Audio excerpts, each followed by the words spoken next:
ಮುಸ್ಲಿಮರಿಂದ ಬೆದರಿಕೆ, ಆನ್ಲೈನ್ ಶಸ್ತ್ರಾಸ್ತ್ರ ಪರವಾನಗಿಗೆ ಅಸ್ತು. ಬಾಂಗ್ಲಾದೇಶ ಮೂಲದ ಮುಸ್ಲಿಮರಿಂದ ಸ್ಥಳೀಯರ ಆತ್ಮರಕ್ಷಣೆಗಾಗಿ ಅಸ್ಸಾಂ ಸರ್ಕಾರದ ದಿಟ್ಟ ನಿಲುವು.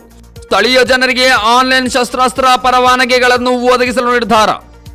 ಬಾಂಗ್ಲಾದೇಶ ಮೂಲದ ಮುಸ್ಲಿಮರ ಆಕ್ರಮಣದಿಂದ ಸ್ಥಳೀಯ ಜನರಿಗೆ ಬೆದರಿಕೆ ಇದೆ ಎಂಬ ಗ್ರಹಿಕೆಯನ್ನು ಗಮನದಲ್ಲಿಟ್ಟುಕೊಂಡು ಬಿಜೆಪಿ ನೇತೃತ್ವದ ಅಸ್ಸಾಂ ಸರ್ಕಾರವು ಸೂಕ್ಷ್ಮ ಜಿಲ್ಲೆಗಳಲ್ಲಿ ಸ್ಥಳೀಯರು ತಮ್ಮನ್ನು ತಾವು ರಕ್ಷಿಸಿಕೊಳ್ಳಲು ಶಸ್ತ್ರಾಸ್ತ್ರಗಳಿಗೆ ಆನ್ಲೈನ್ ಪರವಾನಗಿ ನೀಡಲು ಮುಂದಾಗಿದೆ. ಆಗಸ್ಟ್ ಮೊದಲ ವಾರದ ವೇಳೆಗೆ ಆನ್ಲೈನ್ ಪೋರ್ಟಲ್ ಅನ್ನು ಪ್ರಾರಂಭಿಸಲಾಗುವುದು. ತಮ್ಮನ್ನು ತಾವು ರಕ್ಷಿಸಿಕೊಳ್ಳಲು ಶಸ್ತ್ರಾಸ್ತ್ರಗಳು ಬೇಕು ಎಂದು ಭಾವಿಸುವ ಸ್ಥಳೀಯ ಜನರು ಜಿಲ್ಲಾಧಿಕಾರಿ ಕಚೇರಿಗೆ ಭೇಟಿ ನೀಡದೆ ಅದಕ್ಕೆ ಅರ್ಜಿಯನ್ನು ಸಲ್ಲಿಸಬಹುದು ಎಂದು ಸರ್ಕಾರ ದೃಢಪಡಿಸಿದೆ. ದಿಬ್ರುಗಢದಲ್ಲಿ ಮಾಧ್ಯಮಗಳೊಂದಿಗೆ ಮಾತನಾಡಿದ ಮುಖ್ಯಮಂತ್ರಿ ಹಿಮಂತ್ ಬಿಸ್ವಾ ಶರ್ಮಾ, ಮುಂದಿನ ದಿನಗಳಲ್ಲಿ ಅಸ್ಸಾಂನಲ್ಲಿ ಪರಿಸ್ಥಿತಿ ತುಂಬಾ ಸ್ಫೋಟಕವಾಗಲಿದೆ.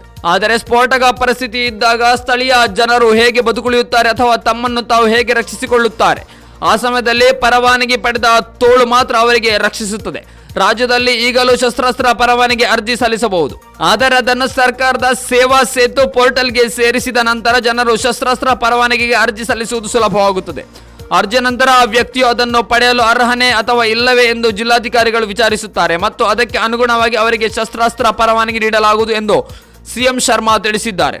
ವಿರೋಧ ಪಕ್ಷಗಳ ಟೀಕೆಗೆ ಪ್ರತಿಕ್ರಿಯಿಸಿದ ಸಿಎಂ ಶರ್ಮಾ, ನನ್ನ ಮಾತುಗಳು ಸ್ಪಷ್ಟವಾಗಿದೆ. ಬಾಂಗ್ಲಾದೇಶಿ ಮೂಲದ ಮುಸ್ಲಿಂ ಅತಿಕ್ರಮಣಕಾರರಿಂದ 40,000 ಎಕರೆ ಭೂಮಿಯನ್ನು ವಶಪಡಿಸಿಕೊಂಡ ನಂತರ ಅಸ್ಸಾಮಿ ಜನರು ಭಯವಿಲ್ಲದೆ ಬದುಕುಳಿಯಲು ಕಲಿಯುತ್ತಿದ್ದಾರೆ ಮತ್ತು ಅವರು ಮುಂದಿನ ದಿನಗಳಲ್ಲಿ ಅದನ್ನು ಮುಂದುವರಿಸಬೇಕಾಗಿದೆ. ಆಂದೋಲನವು ನಿಮ್ಮ ಹಕ್ಕುಗಳನ್ನು ಪಡೆಯುವ ಮಾರ್ಗವಲ್ಲ.